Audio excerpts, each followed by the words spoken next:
Have you ever wondered what really drives the amazing people behind the hunting, fishing, and outdoor brands you know? Well, I did, so I set out to meet them. See, Aldo Leopold said there are some who can live without wild things and some who cannot.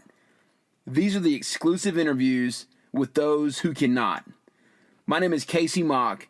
I'm an adventure hunter, avid outdoorsman, entrepreneur, and family man. This is the Bucks to Business podcast presented by Mock Ranches.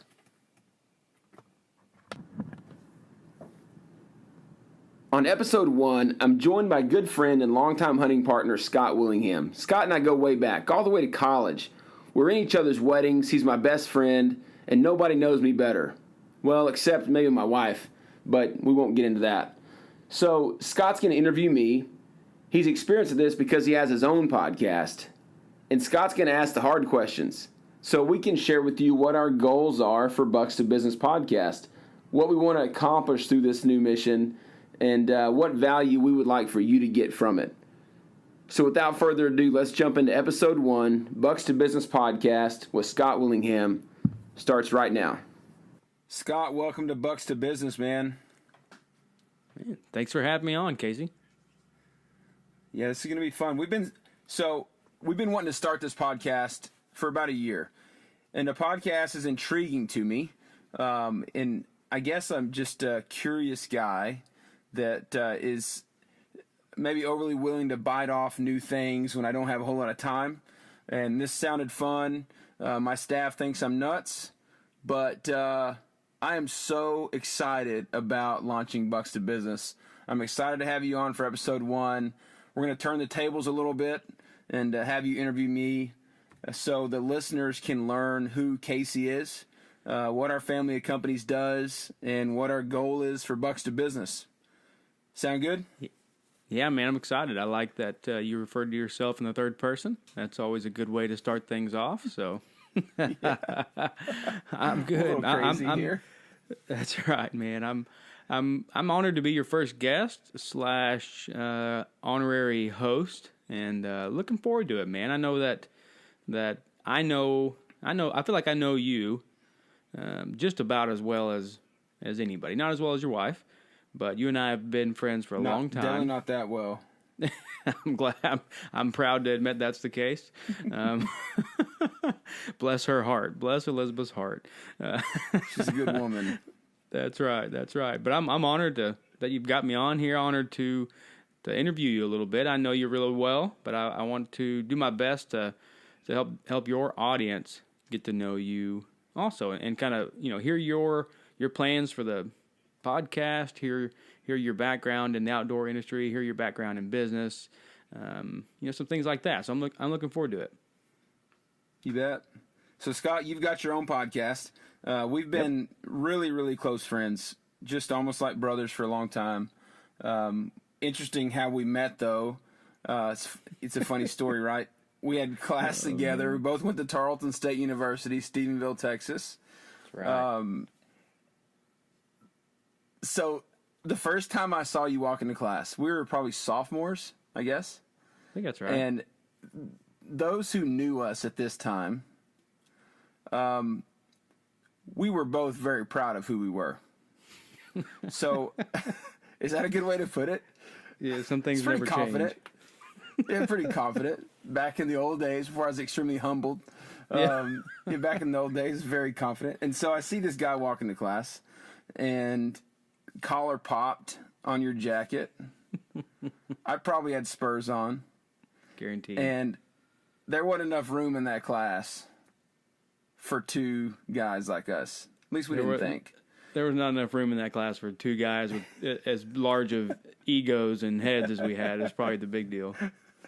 No reason for either one of us to have that either. Just other than very self-consumed, I think, at the time. And so fast forward 3 years, meet you at church. Our wives happen to be very good friends. At the time, neither one of us were married, but we're in ag sales class together with Dan Hunter, who Dan Hunter is now, I think he does lobbying for Texas Farm Bureau. But Dan was the ag sales teacher. He was one of the best professors I had at Tarleton. And I walk in late, and the only seat in the classroom is beside this guy that I can't stand. Ugh. I've never even known your name. Ugh. And I go sit down beside you and shake hands, and you're Scott and I'm Kasey. Turns out we have a lot in common, and it's been more than I'd like to admit. More in common than I'd like to admit. It's been a fun ride, man. We've shared a ton of time in the backcountry hunting together. We've started businesses together. We've grown families together. It's just very appropriate that you're on as our first guest and honorary co-host to interview me. And man, I hope my goal for this episode is to tell our listeners to episode 1, because we've made a big push to build our subscribers for episode 1. And not everybody on the episode knows me or the companies or what we do. And so my goal is to tell that story and lay the foundation, tell them what we're trying to achieve through Bucks to Business, and hopefully bring some value to the listeners that way.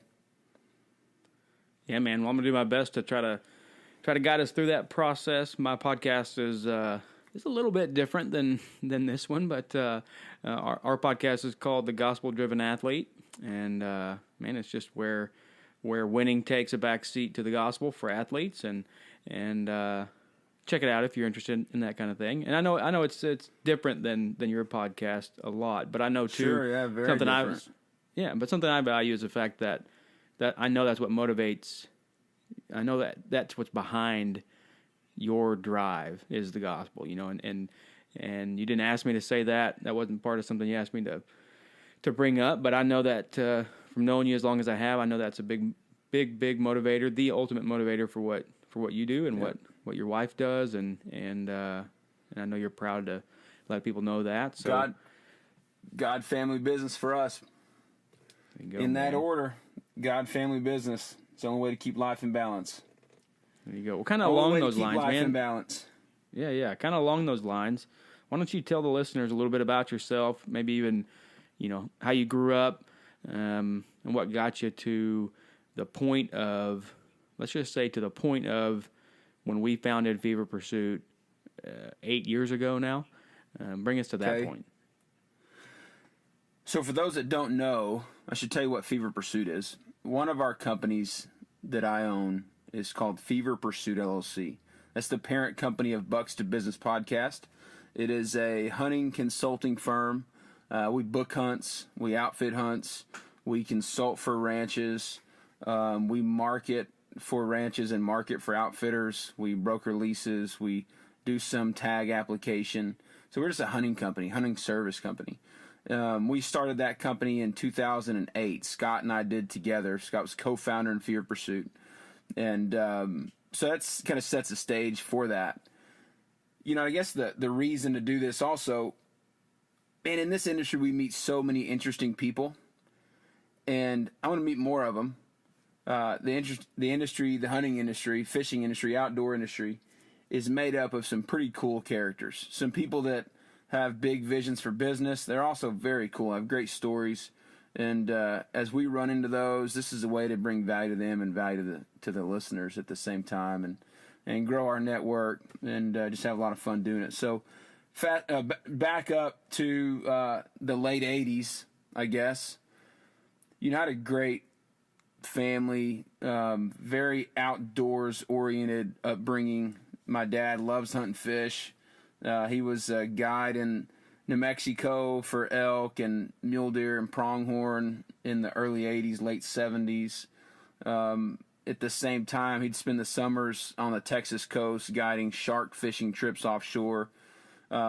He tells a story that he came home from fishing, guiding a charter one, I guess it was probably a Sunday, and the fishing rods are laying in bed, and my mom said, if you go fishing again next weekend, you can sleep with these fishing rods because I'm not going to be here. And so that's kind of awesome. How I was raised. It's my wife's probably done the same thing. I came home with a canoe the other day, and my wife said, "You've done this before. You bought a boat without talking to me." I said, "Honey, this is a canoe. It's not a boat. It's a canoe." So, man, this is what we do. My dad, seriously, when we were kids, every Friday, just nearly every Friday, If it was hot outside, he picked us up from school with a boat hooked onto the back of the truck, and we went fishing. We had a little cabin on the Texas coast in the coastal bend in a little town called Seadrift. And, dude, when I say cabin, like, this was a fishing shack. It was a bait stand that was on blocks, on cinder blocks. When we got the thing, a whole corner of this house was falling off. And it was in this little community. At that time, it was called Fulgrim's Bait Camp. Now it's called Shoalwater Flats Association. The members of the little community ended up buying it. But so it worked like a trailer house, a mobile home park. You lease the lot. You own the house on it. You lease the lot from this old lady that owned the bait stand at the boat ramp. And she was missing out on rent. It's probably like $50 a month. She was missing out on rent for this old, fallen down shack on the back row. And my dad was a home builder, and this is the 80s. And interest rates were record high. Home building was not great, but we still went fishing every weekend. And we would actually sleep in the back of the truck. And the mosquitoes were freaking horrid. I mean, this is when I was a kid. I can still remember the mosquitoes, how bad they were. And you'd have to get in your sleeping bag to get away from the mosquitoes, and then, of course, you sweated like crazy. But that's what we did to go fish. So, we got this house, and we fixed it up, and we'd go down there every weekend and fish. Then in the wintertime, we would hunt like every weekend. We had some little places around the Texas Hill Country that, we would trade some work to hunt for these landowners. We'd remodel a cabin for them, or we'd help them work cows or build fence or whatever, because we didn't have a whole lot of money.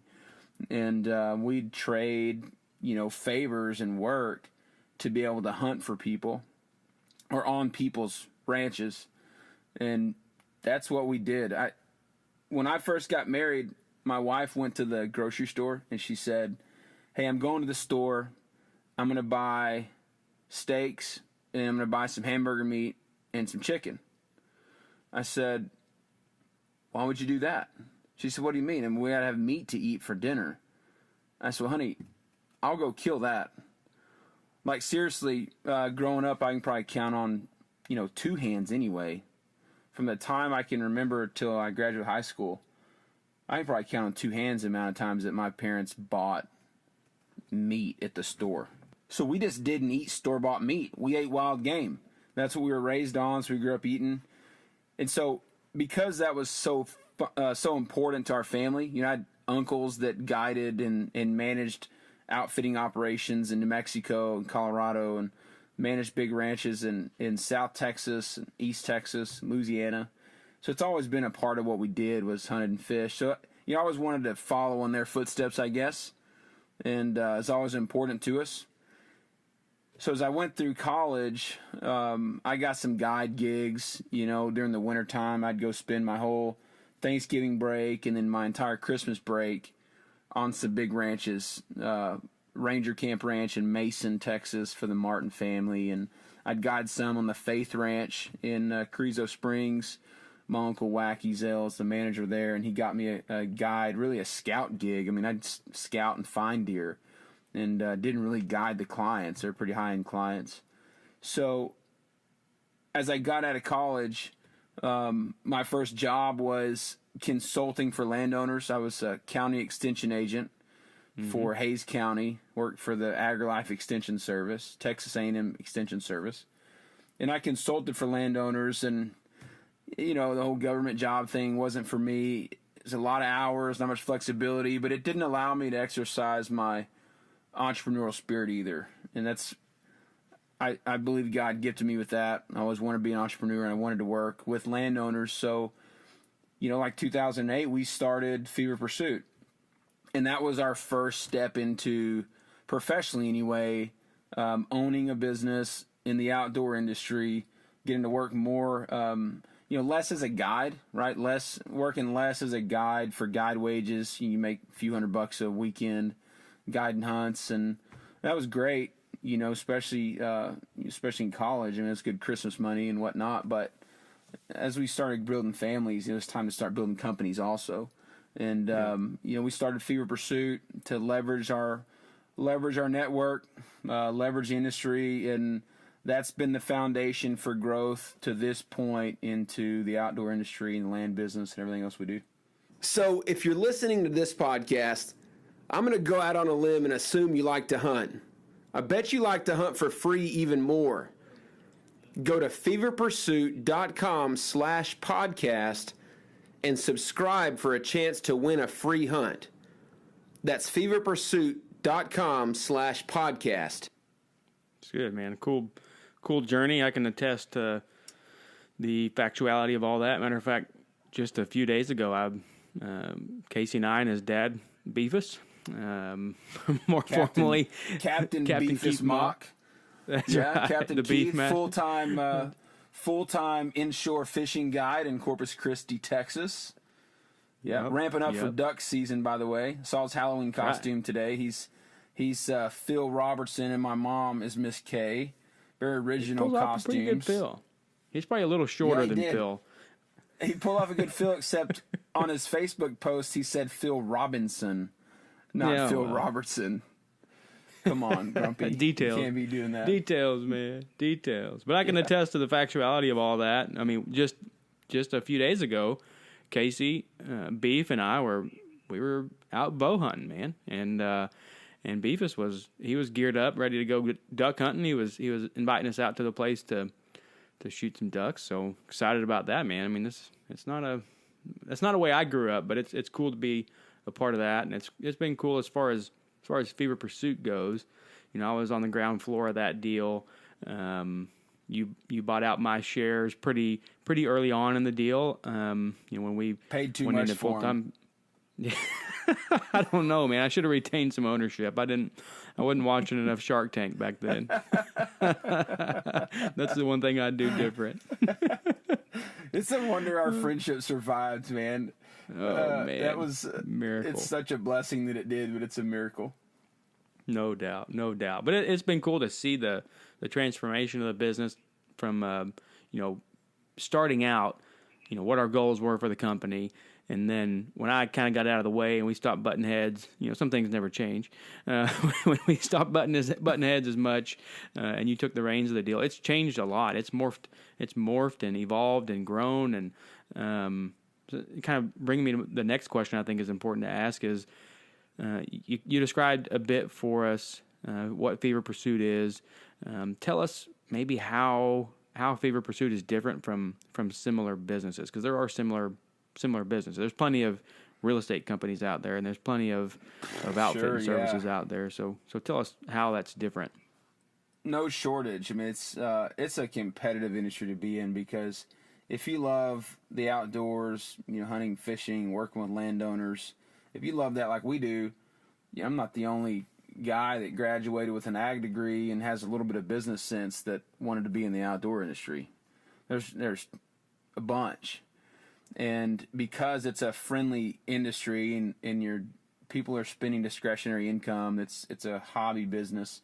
They do it people they know, and so client acquisition and everything's a different story.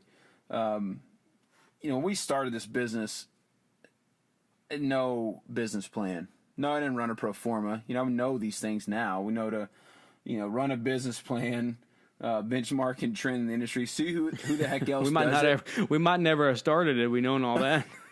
Dude, not a chance we would have started it, right? And we didn't do it for the money, especially not back then. It's good now, but not back then. We didn't do it for the money. It's a good thing we weren't scared of hard work either, because we would have probably bailed on that deal.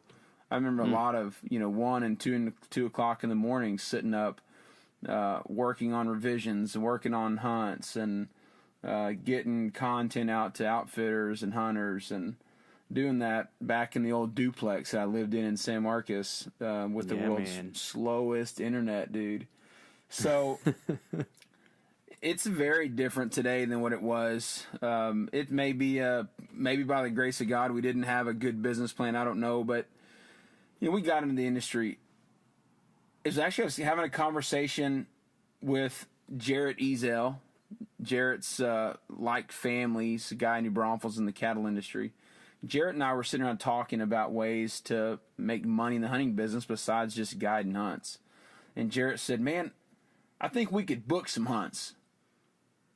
Like, I think this guy in New Braunfels, I don't even remember the guy's name. Jarrett said, I think that guy would pay to book some hunts for him and his kids. And, Les up there in Colorado, Les Ezel, Sierra Grande Outfitters, he said, Les up there in Colorado, we could send Les some hunters and charge a commission. And I thought, sure, we can do that. I know enough people. They'd listen to me about where to hunt. And we can go do this. And then turns out Jarrett didn't want to be in the business. He just had, too many irons in the fire, and it wasn't his deal. So I talked to you, like most people do when they start a business, which is most of the time a mistake. They go tell their buddy, hey, I have this idea. Why don't you do it with me? And the buddy says, oh, yeah, that sounds fun. We can be 50-50 partners. Perfect.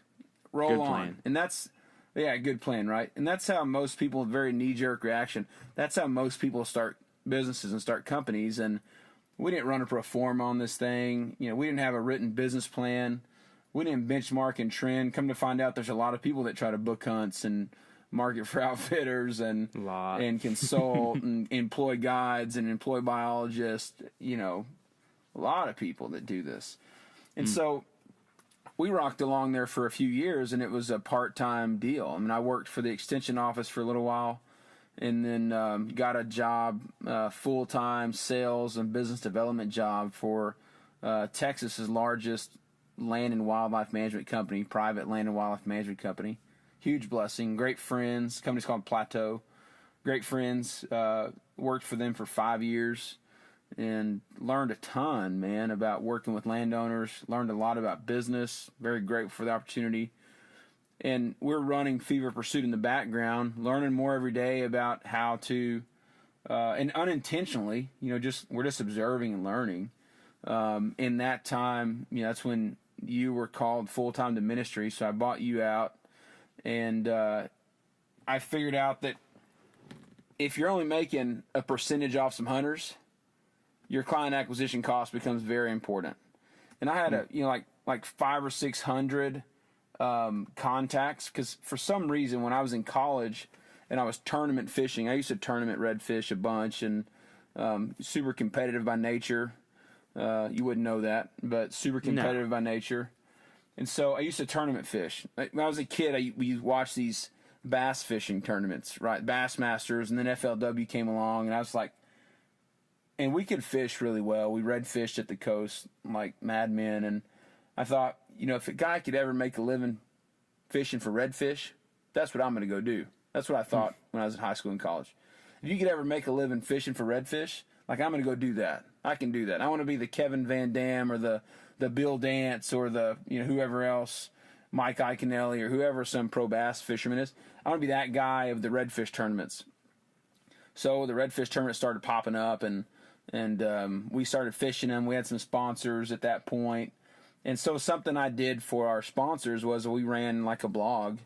It was just a newsletter series, and it'd go out after every tournament, let people know how we did. And we had a pretty good following, man. Like 500 people this thing was going to. Super unintentional, no social media, no marketing, just people that are interested in following us. Was there a such thing as social media back then? Man, I'm trying to think when I first got a Facebook account. Oh, man. I was at the San Antonio rodeo, stock show and rodeo, and somebody came up to me and said, "Are you not on Facebook?" And I was like, "What's Facebook?" I didn't know. That's awesome, man. It had to have been like 2000, probably 11. I don't know. It was probably that. I was a late adopter to social media. Now I'm all over it. You can find me at, on Facebook, it's just Kasey Mock, Kasey with a K, ASEYMOCK, and then of course Mock Ranches and Fever Pursuits on there. I think Twitter, we're at Bucks to Business on Twitter and at Bucks to Business on Instagram. Bucks to Business Podcast, I'm sorry. And then at Mock Ranches on Twitter and Instagram. So now we're all over it. Back then I was like, what's social media, right? I had to talk. I remember talking you into an Instagram account. You said, "Nah, man, Facebook's all you need." If you're I'm sorry.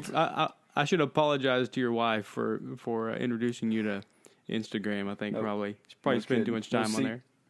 No secrets around our house. Yep, no secrets around our house. It's all over. It's all over the interwebs.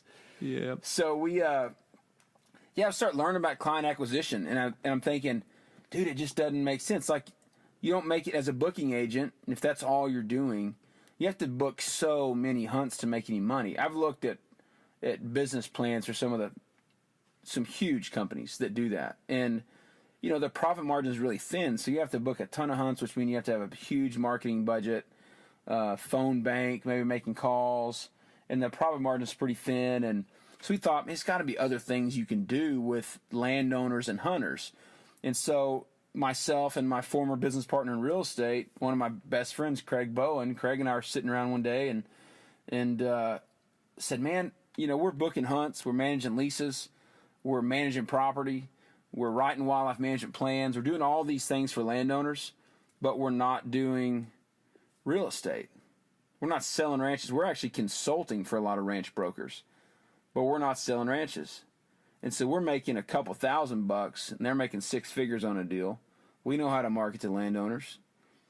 We actually work better with landowners than most of them do. And we understand the product. We understand land management past the transaction better than anybody in the business. Why don't we get in real estate? So, it's early 2014, we started our real estate firm, and Craig still runs his own company, and it's called Plateau Land Group, and today I own mock ranches exclusively and work very closely with Keller Williams Realty and the Keller Williams Farm and Ranch Division. January 2015, I was hired as the director of Farm and Ranch Realty International, so I run that division for them. I own Fever Pursuit, our hunting company, and own mock ranches. I couldn't do any of that without a killer team, and I do have a great team around me and get to work with some incredible people. So it's a fun business, and it's all morphed off of, from day one, not wanting to have a job, but wanting to own a company. Because if you have a company, you have something equitable and something that you can leverage into other opportunities. And I firmly believe, and I don't know where this came from, man, because my parents were not like super crazy executive business people that taught us to think this way. So I guess just a gift maybe, but I really believe that at the end of the day, the guy with the biggest database wins. The guy with the biggest network and the biggest influence wins really in any business. You look at any company in any industry, what are they doing? They're trying to have the biggest influence and the biggest network, biggest database they can, the biggest following they can. And I truly believe that. For some reason, when I was young, I thought that way. So it's just, some of it's just happened, right? I mean, it's not like it was all by design. Some just happened. But we've been super blessed and fortunate and tried to always deliver a great service and great product. And that's how I got in the industry. It's not very parts that are not very interesting, but it's been a heck of a fun ride. It seems like the business keeps growing, and you've you kind of get one aspect nailed down, and then diversify a little bit and nail it down, and it didn't seem like you're watered down. I think a lot of times that's the danger when you do too much and you don't niche enough. But it seems like you've got a team within. You've got multiple teams within your team to keep you continuing, keep your ability to niche each individual aspect of your business, to be able to dominate that aspect of your business. So do you think that, is it the diversity or the fact that all, you tie in all these different aspects of the land owning journey, you kind of tie it all into one company? Is that what makes you different from the others? Yeah, and just so the listeners know, I mean, this isn't a sales pitch for our company. This is just a conversation about the industry, right, and how we got into it. We're definitely not episode 1 here hammering people to use us. But yeah, I think that's right, Scott. I mean, if you look, we understand the land business that most of the time, this is one of the largest financial transactions that a person or a family or an entity will ever make, right? Buying or selling a ranch, a true ranch. It's one of the largest financial transactions they'll ever make. you don't get to do that exercise twice on a piece of property. You don't get to do it once, screw it up, and say, we messed up, we want to take it back and resell it. You don't get to do that. And so we just found that buyers and sellers wanted to work with land specialists. They didn't want to work with people that didn't understand their product, didn't understand land, or didn't understand their story, or the legacy of owning land, or the components and aspects of management.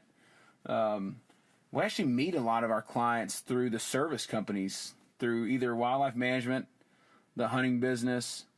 I meet a lot of my clients that way. So you meet them more casually, and they turn into real estate clients long term.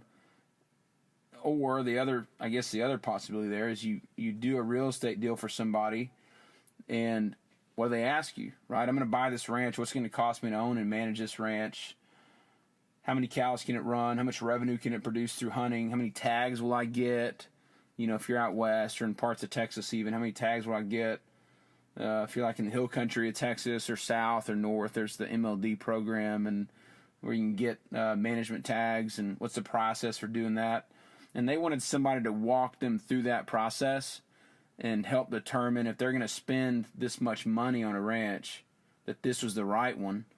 Or a seller know that the person marketing that ranch is able to accurately transcribe that, accurately deliver that data, and not get them tied up in some mess.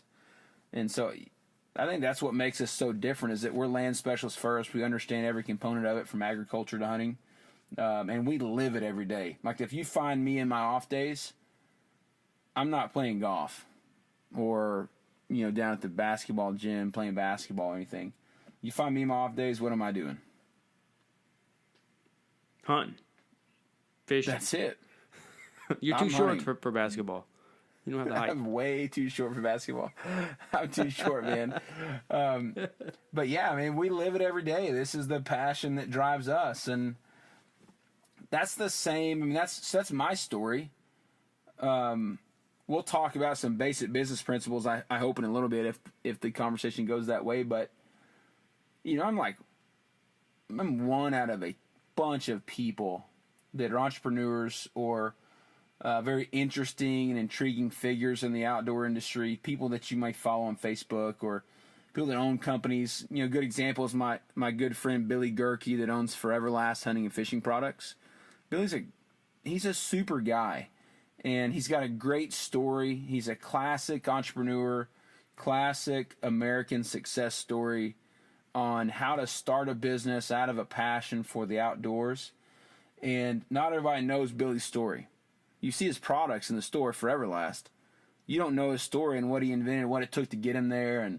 And so we kind of identified that and said, man, there are some really cool figures and cool characters, very interesting characters, that we can share their story, and in the meantime share some very basic business principles, what mistakes we each made in the process of getting to where we're at, and share those with listeners. And a couple things we hope happens.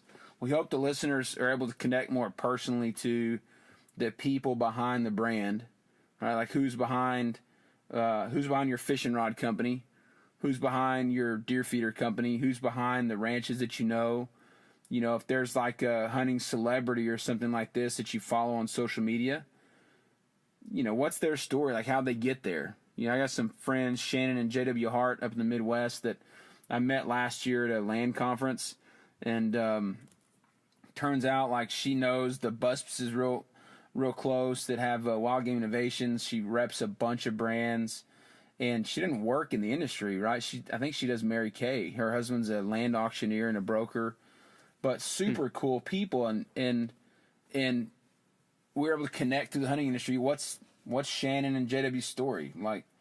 So that's going to be the platform for Bucks to Business, is to go to these interesting characters. I work with a lot of outdoor brands like Sitka Gear and Bear Archery, Trophy Ridge. I already said Forever Last. We've run Mayak boats for a long time, and used to rep some fishing rods, and all very popular brands. And who are the people behind those companies? They tell their story, man. It's very interesting, very fun stories to hear, and you find that in this industry, we work with some of the greatest entrepreneurs, some of the greatest, most driven, passionate people, I think, in the world, and so it's a lot of fun. Yeah. So, kind of along those lines, then, what you kind of laid out maybe the driving factor behind Bucks to Business podcast. Meeting and introducing these interesting figures in the outdoor industry, the outdoor space. What can we expect from the Bucks to Business podcast? Well, so we're going to deliver twice a month interviews with these interesting characters. And, our objective is to just hear their story, learn who they are, connect the listeners to the interesting people in the business. I can get these interviews. Not everybody can. And so that's the objective, is to just bring the listeners in behind the scenes of these companies and behind the scenes of some of the cool figures in the industry, and connect that way. This is not going to be a promotional podcast. It's not something you have to pay to be a part of. There's not going to be anything like that. We hope to share people's stories, but also, I'm business oriented, and we can learn a lot from these people. They're all, a bunch of them very successful entrepreneurs making a fortune in this industry, but it didn't happen overnight, right? Like our business, Fever Pursuit, Mock Ranches, Bucks to Business, these didn't happen overnight, and theirs didn't either. So I think listeners would love to hear. And of course, we want your feedback, right? I hope you'll tweet us at Bucks to Business or send us an email. You can contact us. If you go to feverpursuit.com/podcast and send us comments, we want to know your feedback, right? Like, we want to hear what you have to say as we interview somebody. We hope that the listeners will, tweet us back questions, tweet us back feedback, want to know more, and we hope it's listener driven to some point, because that's valuable for the listeners. So that's it. I want to learn personally. Like, I'm going to go meet these people anyway. I'm going to go meet with Billy because Billy and I are going to do business, or name the other people that we're going to interview a couple of times a month. I'm going to go meet these people anyway because I'm interested in who they are. I'm interested in their story. I'm interested in what they've learned in the industry. How can we do business together? So why not share that? I think it's too big of an opportunity to take the time to tee up a meeting, take the time to travel and go see these people all over the country, to learn their story. I think it's too big of an opportunity not to share it. So that's the whole goal of the podcast. We learn, right? Success leaves clues. And I've got some incredible business coaches around me. Gary Keller, founder of Keller Williams Realty International, one of the smartest men that I know, tremendous man, very benevolent, but a huge thinker. MAPS business coach, Karen Brown, out of Denver, Colorado. Karen is one of the most driven people I know. She runs these 200-mile ultra marathons. She's crazy,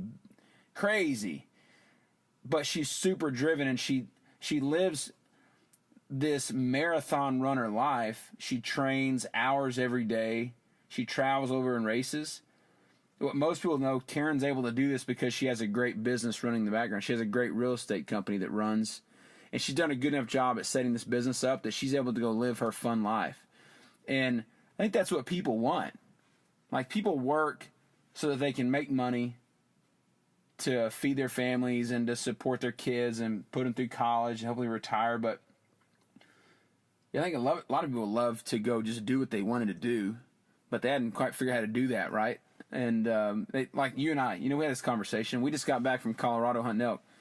I would love to be up there for a month in the summer and then spend a month in the fall going throughout the West, different hunting destinations, because that's one thing that charges me up, right? I'm a big adventure hunter. We like to backpack hunt. We like to go hunt fun places, not always because we want to kill something, but you've heard the quote, right? I don't hunt to kill, I kill in order to have hunted. And that's a place to go and experience a new adventure, and that hunting's deep within us. And so I'd love to go do those things. Well, a lot of people that I share that goal with, they say, well, how could you ever spend a month in the summer, like in July, and then a month in September away from work? Well, if you have a 7th level business, you can, right? Like if you start your business day one with the goal of doing that, all of a sudden your financial decisions change. The people that you hire change, because you asked earlier, this is a really good question. You asked earlier, how do you do these different components of business without getting too spread out or watered down, diluted, and not being a true specialist in anything? Man, that all comes back to people, right? Really good coaching, accountability.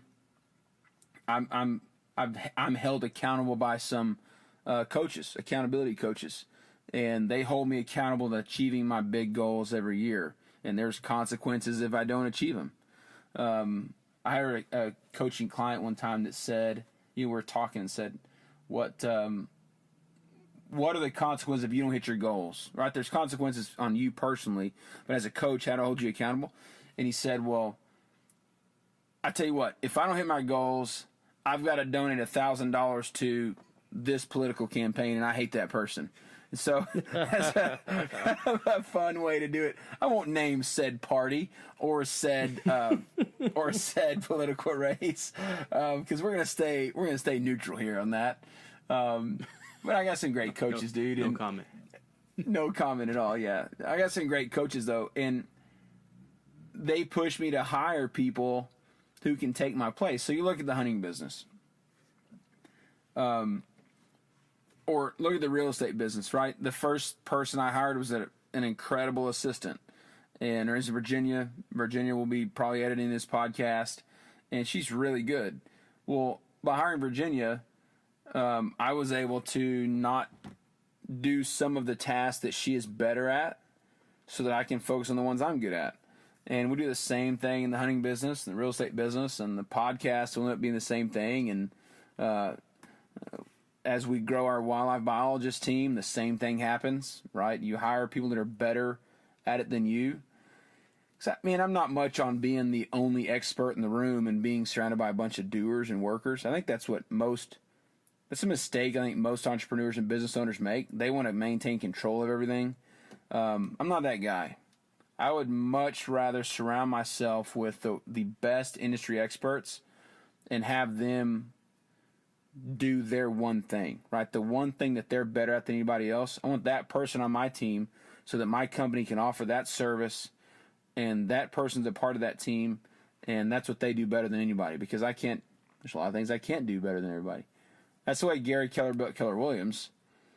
He fired himself as president and CEO and went and hired the best in the business, and they work into a great model. Now we're the largest real estate company in the world. So that's the model I follow. Hope I answered your question. Yeah, no, absolutely. Hey guys, let's talk real estate for a second. Buying or selling a piece of land may be the largest financial transaction you'll ever make. Gary Keller once said, there are two kinds of real estate agents, those who list property and those who market property. At Mock Ranches, we are ranch marketing experts. So choose a real estate firm that specializes in land sales and understands land management.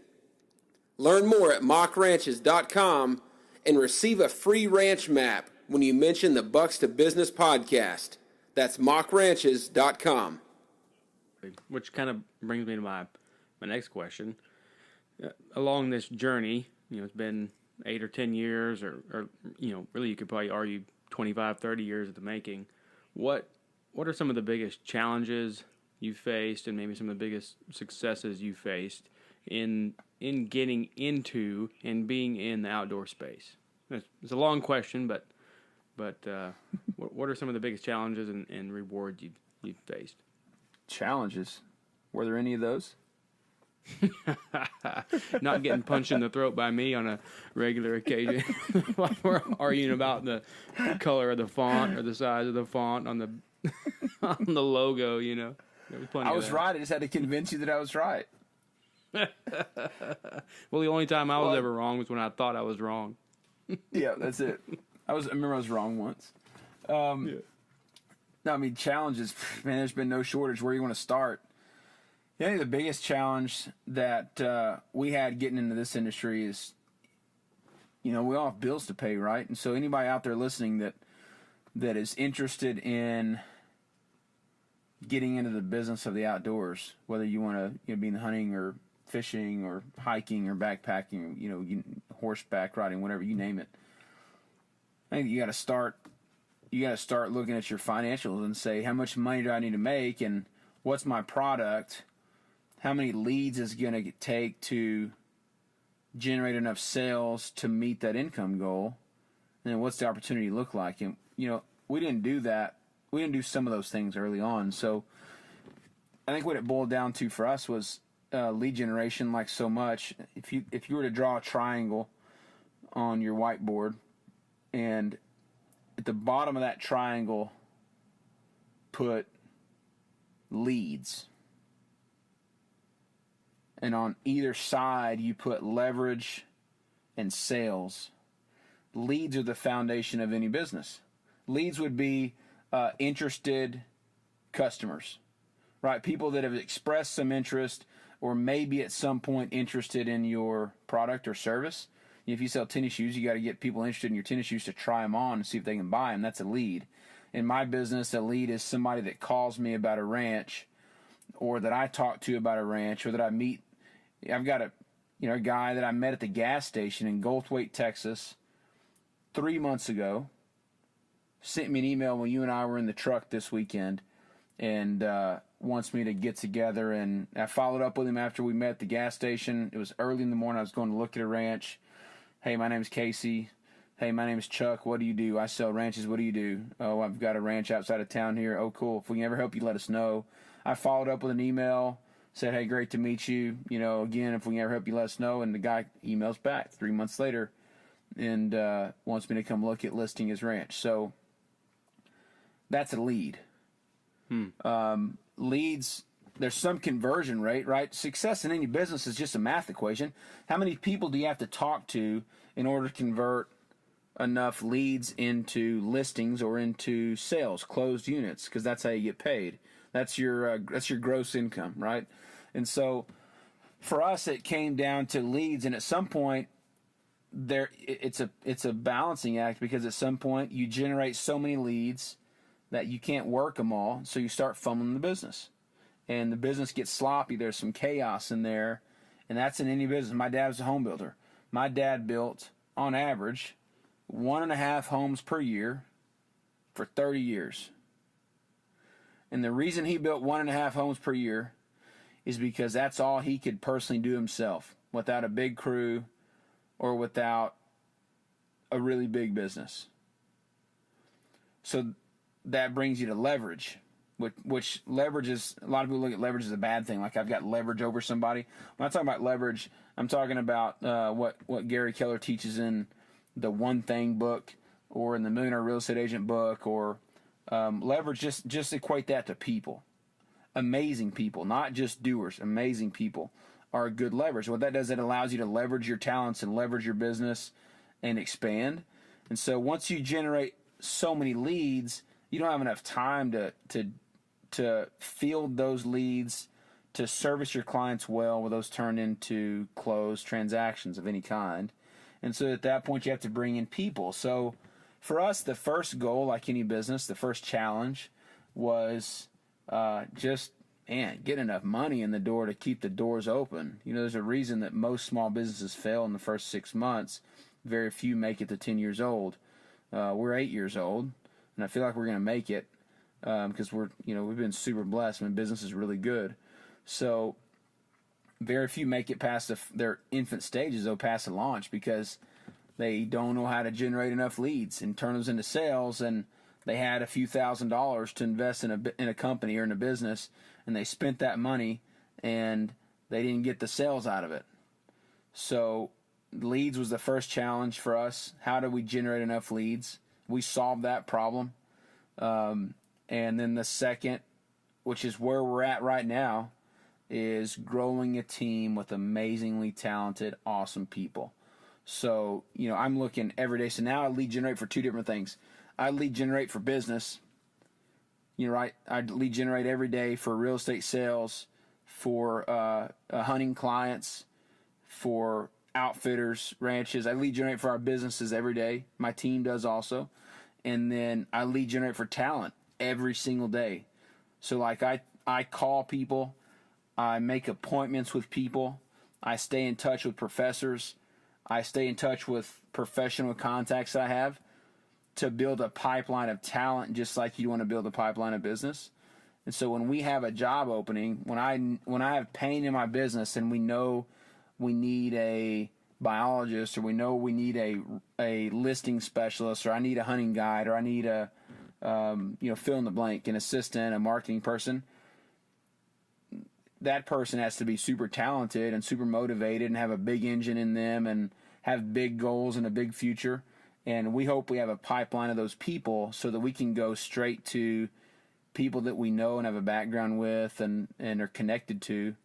And we can predict success that way.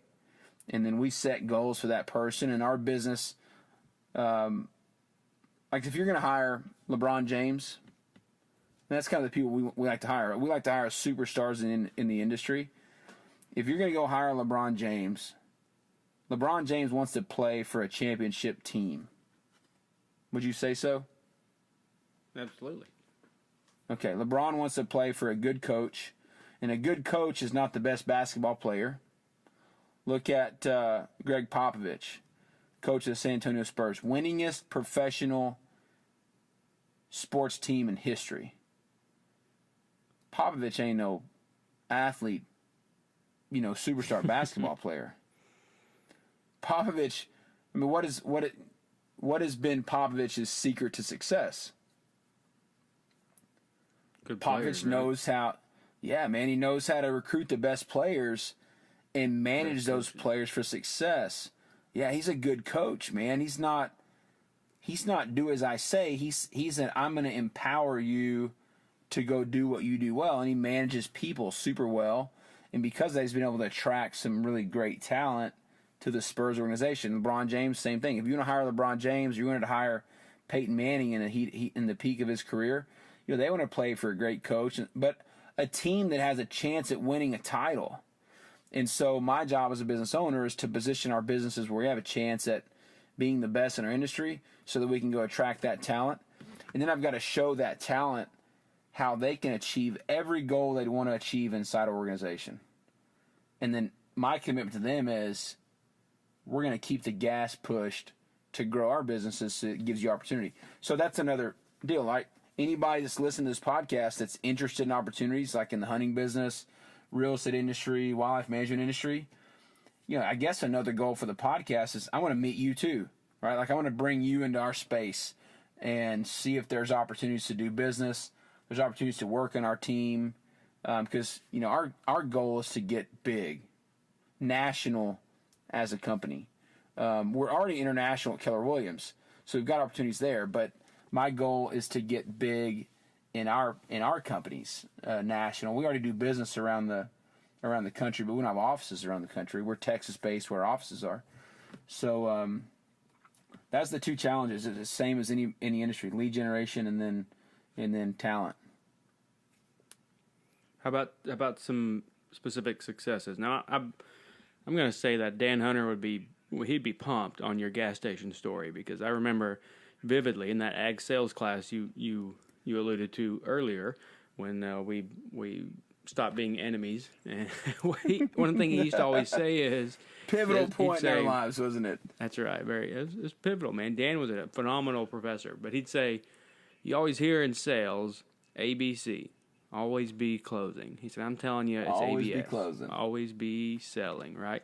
Always be selling. Yep. Well, you took that to heart because you met a dude at the gas station, and next thing you know, you're going to sell a ranch for him. there you go, man. That's doing what he said and to the max, right? That's good. But what are some of like? Do you have a specific? Dan was awesome. Like, you meet so many professors. This is not a stab at professors, but you meet so many professors. I think if you took these guys and you put them out in the real world, they had to do what we do every day. That is like no catch 'em, no eat 'em. You don't go catch 'em, you don't eat 'em. They would starve, man. And Dan, and that's who's teaching our kids. This is not a stab at professors because I know a bunch of them are really good. But Dan was like the creme de creme. He was top-notch professional. Dan was successful. He's still successful. That dude was awesome to learn from. But our successes, it's been maybe by the grace of God we've had them. I don't know. I've just met some amazing people, and I've been willing to have a big vision. I met Gary Keller. Gary's got a great ranch in Central Texas, and I met Gary. I was in a small role at the ranch doing some consulting on wildlife management. They started having some goals in hunting. Not commercially, just, how do we improve the wildlife on the ranch? And I said, look, it took me a while. I guess one thing is I'm never afraid to ask. Like, I'm never afraid to ask, how can I help you? What business are you in? How can we do business? I'm never afraid to ask that question. Most people are afraid to ask, I think, and it hinders them. We talked about that yesterday. Most people are just afraid to ask. I've never been afraid to ask. So, I said, hey, I'd like to know who owns the ranch so I can accomplish their goals. That's what I told the ranch manager at the time. I want to know who owns the ranch so I can accomplish their goals, not ours. And he said, well, nobody asked that question. I said, well, I'm asking it. Who owns the ranch? He told me, so I met the guy, and we hit it off, and we're like family now, and just a tremendous mentor, a tremendous blessing to meet a man like that and be able to now do business so closely and intimately with him. Of all kinds. I got a good friend and client. His name's Dick Scott. Dick's on the Parks and Wildlife Commission here in Texas, and built massive businesses, and very benevolent guy. I meet the guy. I'm volunteering on a committee for our local youth livestock show, and Dick was a big buyer at the annual fundraiser sale, the livestock show sale, and so as I get in the industry, I'm like, man, I need to meet more people that are integral to this industry, that have big holdings in land and that hunt. And I knew Dick did both those things. So I just reached out to him one day and said, hey, I'd love to ask you some questions. I want to learn. Also, I'm volunteering on this committee. It's a fundraising committee. I value your opinion because you're obviously very interested. And so I'd like to meet with you and tell you what we're doing as a committee and make sure we're doing things that you would approve of. And I want to pick your brain about some land questions. And they turned into a client. Him and his wife are awesome. Big clients.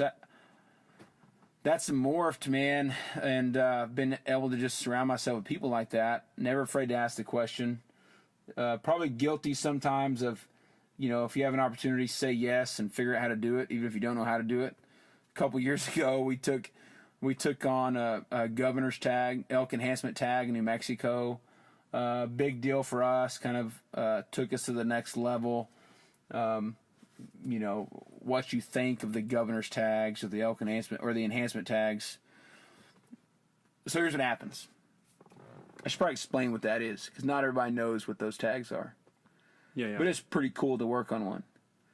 So all these western states that have limited draw hunts, like in Texas, you can go buy a hunting license at Walmart and you get 2 buck tags, 3 doe tags, I think 4 turkey tags.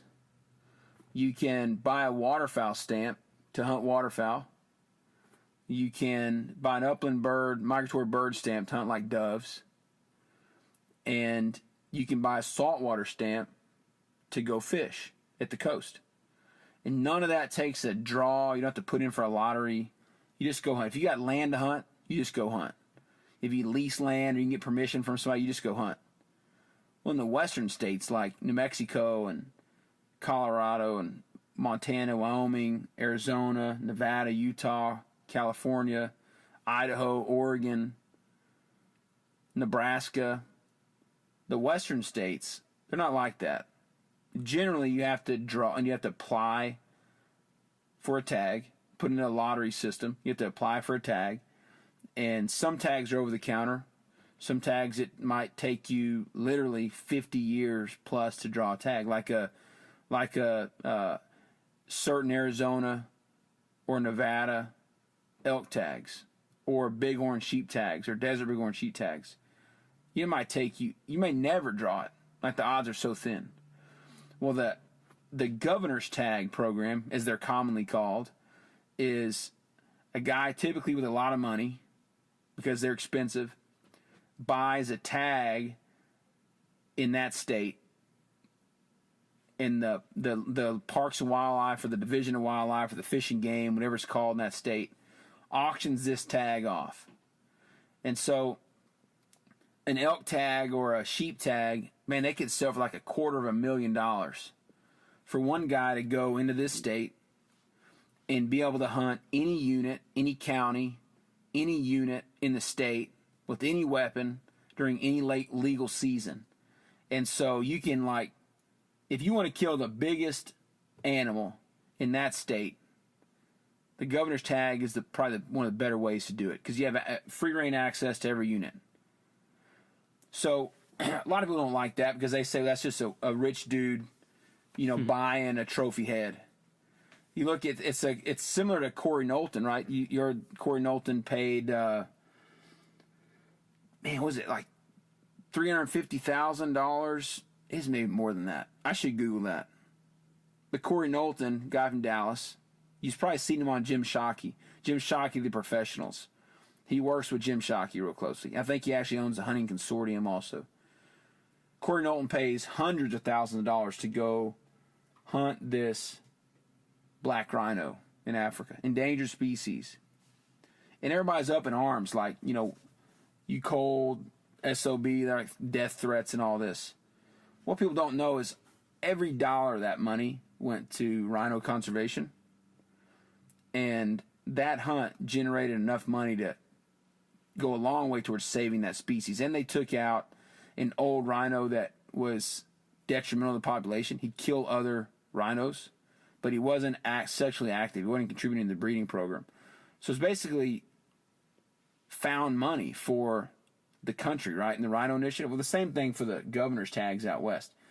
Some dude, usually with a lot of money, buys these tags in an auction or wins them in a raffle, and all that money goes to that state division of wildlife for conservation and protection of that species. And so we were able to, in 2013, I believe, I think it was 13, we got one of these elk enhancement tags for a client in New Mexico. And so we started scouting for this elk.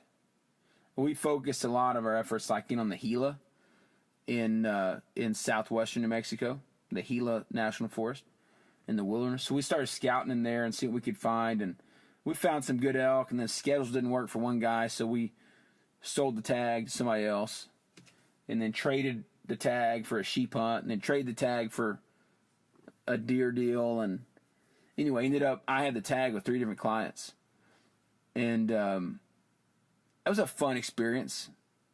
We met a lot of people in the industry. We learned a lot about the tag process. It was a cool story for us to tell. We did a lot of great things for conservation with that tag. Generated a lot of money. That was a fun deal.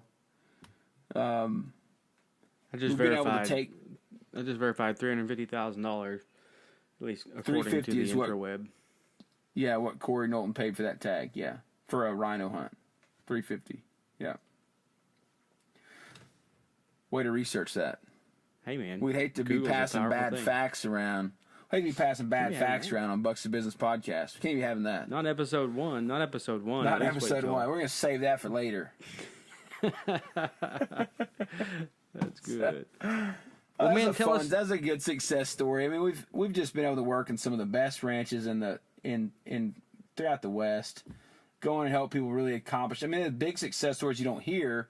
We'll hear these on the podcast, but most people don't see and hear is we go into a 500-acre place.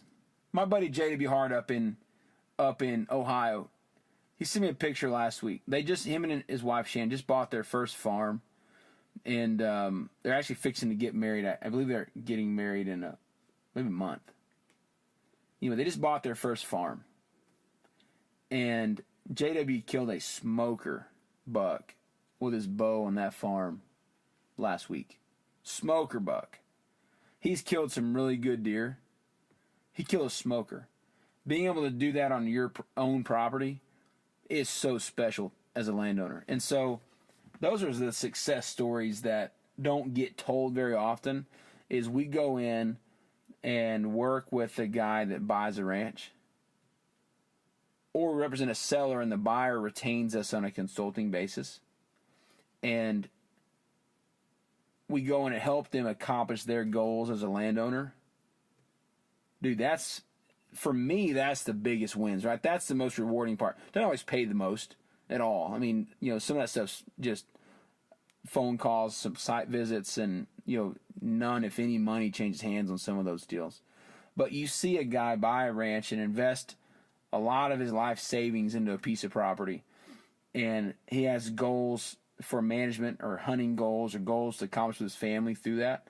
And you see them do that. It's so fulfilling. It's like these guys have accomplished huge things in business, built, multi-million-dollar businesses, and they're proud of that, but they're more proud of this, right? Accomplishing this goal on their ranch just makes them so proud. And those are huge success stories for us that don't get told a whole lot, but I wish they would. Maybe they will more through the podcast. Yeah, man, I hope so. I'm looking forward to seeing some of your guests. I've got some recommendations for some guests I want to hear from. Interesting people I've at least heard stories about, but I want to hear it from the horse's mouth. So, really looking forward to it. What parting words of wisdom? What did I miss as your fill-in host? What questions did I not ask? What do you want to leave the listener with on episode 1? Man, you only get one chance at your first episode. So, what do you want to leave the people with? Well, I've been taking notes of all your errors here, and I'm going to send you a list of that, and probably send you a bill. Wouldn't doubt it. Wouldn't be the first time. No, I hope the listeners, if you didn't already know who we were, I hope the listeners took away what drives me. I'm a super passionate guy. I'm a super competitive guy. I love the outdoors. I love the hunt. I love the people that we work with. I'm a big family man. I believe in God, family, business in that order. That's what drives us. I want to have big businesses because big businesses allow us to employ a lot of great people, have great partners, give people financial freedom. We get to meet some of the coolest people in the world, help them accomplish their goals. That's what drives me. That's the kind of people we're going to go interview. People with big motors, big passion, big drives, great stories, great testimonies. People with a lot of grit, people that we can all learn from. We're going to learn about business principles. We're going to have a lot of fun talking about hunting stories and success stories in the outdoors. We're going to meet people from all walks of life. I've got interviews lined up with some really great business owners. We've already, I think at this point, recorded like 6 episodes. The first 6 you'll hear. So the next episode, actually episode 2, you and I cover do-it-yourself, backcountry, wilderness elk hunt that we just wrapped up in Colorado, the Wymanooch Wilderness of Colorado. Physically, one of the most challenging things I do and have ever done. And Yep. yeah, I think you'd second that, and we'll talk about that on the next episode. So I hope people tune into that. You can subscribe at feverpursuit.com/podcast. Everybody who subscribes to the website will be entered to win a free hunt with our team in 2017. We want to share a lot with you. We turned a passion for the outdoors into a big profitable company. That's the story we want to share. That's the story we want to help you all live yourselves. Scott, thanks for joining us. If anybody's interested in connecting with Scott online, you can go to Facebook, find FCA Motocross Texas. Scott, you've got your podcast is called The Gospel Driven Athlete. You're on iTunes and Stitcher. Your ministry is called FCA Motocross Texas. Where can they find you? Like, you're on Twitter and Instagram also. Where are you at there? Yeah, man. At FCA MXTX on Facebook, on Instagram and Twitter. At FCA _MX_TX. Look us up there. FCAMX.com/Texas on the old web. And, yeah, man. Love it. Text us your feedback, folks. What you want to hear. This is your show. So if you have feedback, people you think we should go interview, questions, comments about the format, let us know. Tweet us, text us, email us. We will catch you in early November for episode 2 of Bucks to Business. I'm going to bed. See you, man.